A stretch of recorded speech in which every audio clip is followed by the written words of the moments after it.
Now, a commercial and a brand can act as a sitcom, it can act as a movie, it can act as branded content.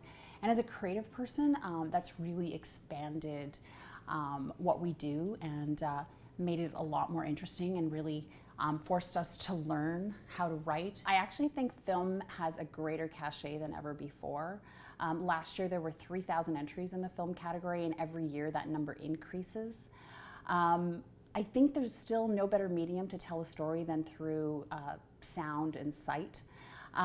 But film has evolved just as the festival has. It's no longer about a 30 or 60-second commercial. It's about branded content, Instagram, Vine. And so film has become as digital as advertising itself has. And it's linked to data more than ever before, because now we can actually get the right message to the right consumer at the right moment in time, making them much more susceptible and open to our message. A winning entry really is something that is a brilliant idea, executed brilliantly, a great strategy.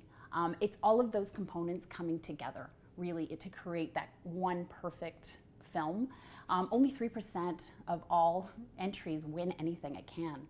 So the level of craft and the level of idea and strategy has to be incredibly high. Interesting Canadian work this year from Project Consent out of Juniper Park. I really hope to see that in the room.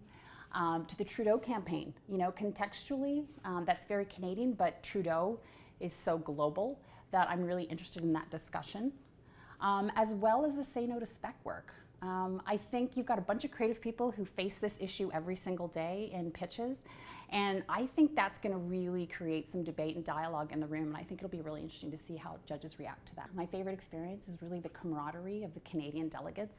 It feels like the Olympics every time I go.